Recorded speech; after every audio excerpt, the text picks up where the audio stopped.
Halo Commerce, kembali lagi di Com6 Commerce Bincang Asik.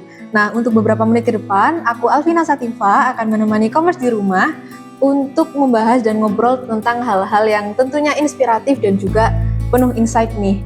Dan aku mau ingetin lagi, kali ini Com6 ada yang sedikit berbeda karena Com6 juga hadir di YouTube HMPIL Komuninsa. Jadi untuk teman-teman semua, jangan lupa subscribe dan juga nyalain loncengnya. Nah, di pembahasan kali ini kita akan bahas tentang mungkin untuk teman-teman mahasiswa itu nggak asing lagi dengan istilah mahasiswa kupu-kupu atau mahasiswa kura-kura. Jadi di episode kali ini kita akan bahas tentang apa sih itu mahasiswa kupu-kupu, apa mahasiswa kura-kura, terus juga gimana cara kita untuk bisa self-improvement dan mengembangkan diri kita biar bisa jadi lebih baik kayak gitu teman-teman. Nah, di episode kali ini aku udah ditemenin sama salah satu narasumber yang tentunya keren banget dan juga tentunya cantik banget juga. Jadi please welcome Kak Iqfa. Halo Kak Iqfa. Sebelumnya minal aizin wal faizin dulu Kak Iqfa. Izin juga ya. Faizin. Nah, apa kabar nih Kak Iqfa? Alhamdulillah sangat baik. Alhamdulillah. Terus kalau boleh tahu kesibukan Kak Iqfa akhir-akhir ini apa? Kalau kesibukan aku akhir-akhir ini ya full magang di magang MBKM. Oh oke. Oh ya, jadi for your information teman-teman, jadi Kak Iqfa ini itu adalah salah satu mahasiswa yang berhasil approve untuk magang di PT Kereta Api Indonesia. Dan itu Kak Iqfa juga brand ambassador dari beasiswa generasi baru Bank Indonesia. Selain itu juga ketua lab podcast dan jurnalistik di media Fakultas Dakwah dan Komunikasi serta humas dari UIN Sunan Ampel Surabaya. Nah, dari banyaknya prestasi tadi nih, prestasi yang udah segudang banget, pasti Kak Iqfa ada proses dan juga struggling tersendiri. Kalau boleh nih bisa diceritain ke teman-teman Commerce struggling dan proses Kak Iqfa sampai ada di titik saat ini. Wah, kalau ngomongin soal proses tuh panjang banget ya nanti ya. Pada intinya dari 2022 sampai 2025 ini aku juga bisa dikatain seorang planner yang cukup bagus karena untuk memenuhi sebuah target juga membutuhkan sebuah planning gitu ya. Jadi sebelum memulai semua proses aku nge-planning dulu dalam 1 tahun itu aku harus ngapain aja, targetnya apa aja, hal apa aja yang harus dipersiapin, hal apa aja yang harus disiapkan untuk mencapai sebuah target itu tadi gitu ya. Dan alhamdulillah selama 3 tahun ini semua targetku itu tercapai gitu. Alhamdulillah. Nah, kayak gitu sih. Terus ini kan tadi ada berhasil approve di magang di PT Kereta Api Indonesia.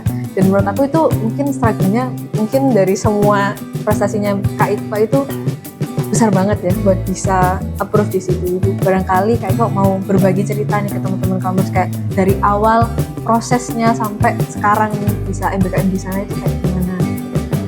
Oke, kalau misal proses dari magang MBKM itu sendiri pastinya kita ada sosialisasi dari program studi gitu, lalu dilanjut dengan mencari perusahaan yang untuk yang intinya untuk di Apply gitu. Iya, di apply. Dan kebetulan aku milih di PT Kereta Api Indonesia sendiri karena dulu pernah ada minat gitu setelah SMA mau kerja di PT Kereta Api Indonesia. Namun karena aku harus berkuliah terlebih dahulu, jadi aku memanfaatkan S1ku ini, pendidikan S1ku ini untuk magang di sana gitu. Dan untuk prosesnya sendiri sesuai kayak biasanya ya, cari informasi terlebih dahulu, lalu apply proposal. Karena apply proposal di PT Kereta Api Indonesia itu cukup banyak sekali peminatnya. Jadi 1 hari itu bisa tembus di 20 proposal. Jadi aku sendiri itu war gitu ya. War apply proposal itu di jam 4 subuh. Baru nanti jam 8 lanjut untuk ke step berikutnya, yaitu pengisian formulir lalu ada wawancara. Nah, setelah wawancara itu tadi ternyata dinyatakan untuk lolos gitu ya, bisa magang di PT Kereta Api Indonesia. Alhamdulillahnya bisa langsung sih di bulan Februari itu mulai magang seperti itu. Terus kan pasti di lingkungan kayak ini kan termasuk perusahaan yang besar juga gitu kan. Iya, benar. Terus yang Kak Iqfa rasain ada di sana, magang di sana itu lingkungan kerjanya itu kayak apa sih gitu? Karena kepo juga kan pasti. Iya. Karena dunia kerja ya ini ya. Kalau secara lingkungan sebenarnya mau nggak mau kita terpaksa untuk mengikuti bagaimana sih lingkungan yang ada di dunia kerja nyatanya gitu ya. Jadi kalau aku secara pribadi enjoy dengan pekerjaan yang ada di PT Kereta Api Indonesia, DAOP 8 gitu ya, Surabaya. Tapi kalau soal lingkungan mau nggak mau kita juga harus adaptasi. Jadi aku itu lebih adaptasi ke lingkungan kerjanya, ke orang-orangnya secara personal gitu. Karena kan banyak sekali karakter, karena dari staff sendiri itu kurang lebih ada 8 atau 6 atau 7 gitu ya. Tapi kalau di anak magangnya sendiri itu ada 10. Jadi kan banyak banget tuh. Jadi lebih susah untuk memahami atau adaptasi dengan teman-teman magangnya sih kalau aku. Tapi ya Prof, aman. Aman sih, aman. Terus dari banyaknya prestasi yang udah diraih sama Kak Iva sendiri, pasti kan ada kayak pemicu gitu. Kenapa kalau Kak Iva kayak aku harus jadi mahasiswa yang kayak gini nih, aku harus ngejar ini, ngejar itu gitu. Kalau boleh tahu kenapa sih, atau apa sih pemicunya gitu sampai Kak Iva memutuskan untuk jadi mahasiswa yang kayak gini? Gitu ya. Kalau dari aku pribadi itu bukan nggak ngebolehin diri sendiri buat jadi mahasiswa kupu-kupu gitu ya. Tapi berangkat dari latar belakangku. Dulu waktu SMA itu kurang maksimal dalam mengembangkan diri karena faktor lingkungan juga. Jadi akhirnya ketika waktu berkuliah aku itu langsung membuka mata untuk bagaimana caranya bisa membuka lembaran baru, lalu mengembangkan diri dan cari peluang-peluang yang ada di perkuliahan gitu. Lebih ke itu sih ya. Memanfaatkan privilege lah, betul ya, memanfaatkan privilege.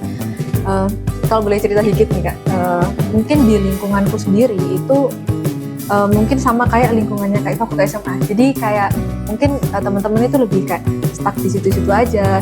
Dan aku pernah beberapa kali ngobrol sama mereka, dan mungkin mereka itu kenapa kayak gitu itu karena ketakutannya sendiri. Kayak aku takut salah ngelangkah, aku takutnya nanti keputusan yang aku ambil salah, atau kayak mungkin juga bisa jadi kayak aku insecure karena teman-teman yang seumuran aku tuh fotonya udah bagus banget, sedangkan aku mulai dari nol gitu.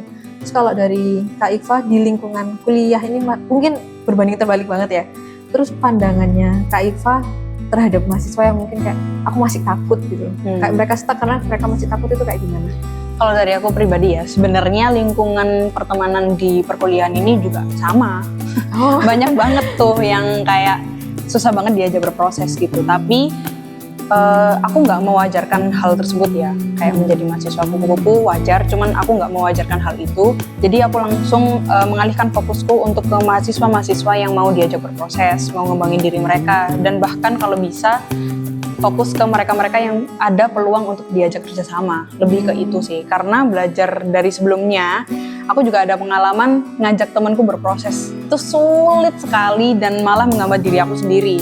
Jadi maka dari itu aku langsung mengalihkan fokusku gimana caranya aku fokus untuk diriku sendiri, kembangin diri sendiri, lalu nanti adalah beberapa momen itu ada beberapa teman juga yang mengikuti alur kita gitu ya. Jadi alhamdulillahnya di situ. Tapi kalau misal mereka mau stucknya di situ-situ aja ya udah. Lebih ke situ sih ya. Lingkungan itu menurut Mbak Iva sangat berpengaruh terhadap proses kita. Banget. Gitu ya. Terus mungkin dari ceritanya Mbak Iva tadi gitu, mungkin Mbak Iva bisa ngasih wejangan nih buat teman-teman yang commerce yang ada di rumah gitu ya. Gimana sih mungkin agar teman-teman tuh juga, oh aku harus mulai nih. Mungkin nggak ada kata terlambat untuk memulai. Betul. Jadi mungkin Mbak Iva bisa ngasih wejangannya. Ya, kalau dari aku pribadi ya, halo commerce. Dan siapapun yang melihat video ini, kalau dari aku pribadi silahkan keluar dari zona nyaman kalian gitu. Lalu temukan tujuan kalian, temukan alasan kalian, temukan peluang-peluang apa saja yang bisa kalian capai untuk menciptakan cerita kalian sendiri. Karena nantinya kalian akan tahu ternyata hal-hal kecil itu bisa berdampak besar untuk kedepannya gitu ya. Dan semua ini kalian lakukan, semua ini aku lakukan bukan untuk siapa-siapa, tapi karena bukan juga di mana kita berproses, di mana kita berkuliah, tapi soal siapa diri kalian dan bagaimana cara kalian menunjukkan ke dunia ini. Mungkin buat teman-teman juga jangan pernah nyerah, jangan pernah karena aku di sini, karena aku di sini jadi aku takut buat gini gitu. Mungkin tepuk tangan dulu buat narasumber kita hari ini. Terima kasih banget buat Mbak Iqfa. Mungkin teman-teman juga harus terus semangat, terus jangan pernah takut untuk memulai, untuk melangkah gitu. Karena mungkin pendidikan itu juga salah satu investasi paling besar gitu ya Mbak Iqfa. Betul banget. Nah, mungkin terima kasih kepada Mbak Kak Iqfa udah nyempetin hadir di sela-sela kesibukan magang dan juga semester akhir juga ya gitu. Iya. Sekian dari aku Alvina dan Aku Iqfa. sampai jumpa di lain episode teman-teman kamu sekalian. Bye. Bye-bye.